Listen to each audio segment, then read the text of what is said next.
The War for Mansoul by John Bunyan, as told by Ethel Barrett. Copyright 1998, Christian Light Publications, Incorporated. Harrisonburg, Virginia. Negotiations. "Liar!" Diabolus's voice rang through the castle as he burst into the foyer. "Liar!" He made his way to the chamber of state. "Liar!" he gasped, leaning against the door. "Are you calling somebody one?" asked his warlords. "No, I want one," he said. "Get me the biggest liar you can find." "But, sire," they said, "you have that honor. You are the biggest liar in the universe." "Oh, yes," he remembered. "I lost my head." "Another council of war is advisable?" they wanted to know. "Another council of war is inevitable," he said. "Do you think Emmanuel's next move will be to fight?" said Beelzebub. "I think he will get his battering rams and slings ready to assault Eargate and Eyegate. Certainly he will give us battle. But there is no way lawfully to take Mansoul except to get in by the gates." Well, I think he will give Mansoul another chance to surrender peaceably." "What are you getting at, sire?" Diabolus walked over to the window, pushed the cobwebs aside, and looked out, lost in thought. "Perhaps it isn't a liar we want," he said at last. "Perhaps it's a good bargainer. Someone who can dicker, yes, someone who can dicker." He turned around to face him. "The way I see it, Emmanuel gives Mansoul another chance to surrender peaceably. We call a council of war with the gentry of Mansoul. We draw up the propositions under which we'll surrender. Then I suggest that we send a representative, and I shall recommend one, out to Emmanuel's camp to submit the propositions. The propositions will, of course, be impossible for Emmanuel to accept, and we shall all be nicely at loggerheads again. You see," he finished, and he was his old self again, composed, cunning, confident. "We still have one great thing in our favor, and that is free will. Shaddai has given Mansoul free will." They thought about this for a moment. "How about Mr. Old Lothstoop?" said Apollyon. "Excellent," said Diabolus. "Stout fellow. Just the man for the job. Good thinking." And he pulled a bell cord. Mr. Lothstoop was an old man, a stiff man in his way, and a great doer for Diabolus.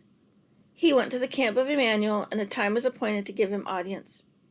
When the time came, and after a diabolan ceremony or two, he got right to the point. "Great sire," he said, "that it might be known unto all men how good-natured a prince my master is, he has sent me to tell your lordship that he is willing, rather than escalate the war, to deliver up into your hands one half of the town of Mansoul." "The whole town of Mansoul is mine by gift and purchase," said Emmanuel. "I will not lose one half." "Well then, my master would be content that you shall have the title of Lord of all of Mansoul, without being responsible for the duties associated with the job, and he'll possess just a part. Mansoul is mine in reality, not in name only. I will possess it all or none at all." "Sire, behold the condescension of my master. He says that he'll be content if you assign to him some place in Mansoul to live privately in. Any place you say. You'll be lord of the rest. All that my father gives me shall come to me. I will lose nothing. No, I'll not grant him the least corner." "All right, you win. All the town is yours, with this proviso, that sometimes when he comes by this way, he may, for old acquaintance' sake, be entertained as a wayfaring man for, say 2 days, 10 days, or a month or so. May not this small matter be granted?" "No, he came as a wayfaring man to David, nor did he stay long with him, and yet it nearly cost David his soul. I will not consent even to that." Mr. Lothstoop sighed. "You are very hard, sire.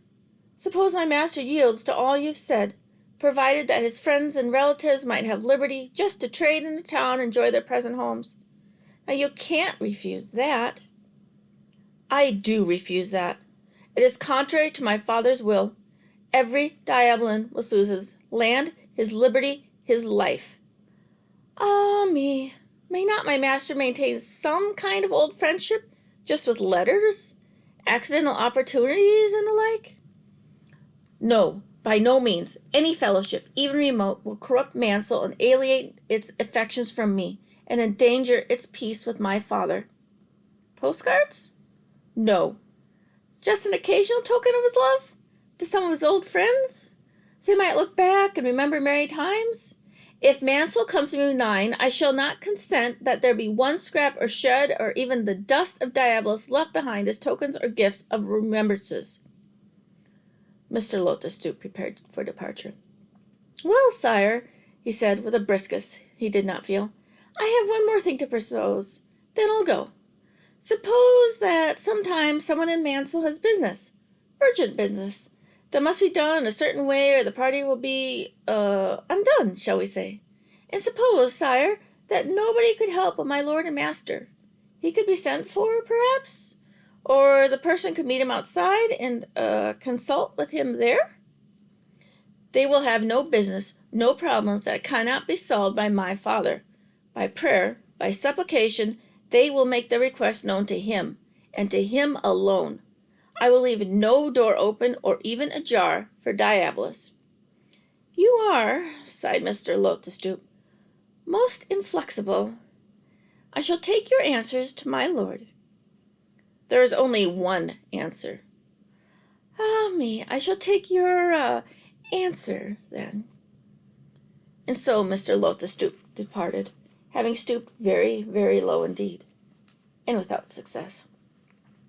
He went straight to the castle. As the door to the chamber of state was opened for him to be admitted, the draught sent the dust bunnies scurrying across the floor, and the cobwebs that hung from the rafters and the window tops swaying to and fro. Diabolus and his warlords heard him to the end, without comment. Then there was a long, glum silence.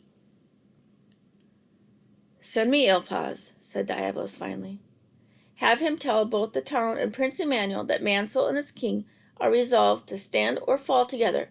We won't give up without a fight.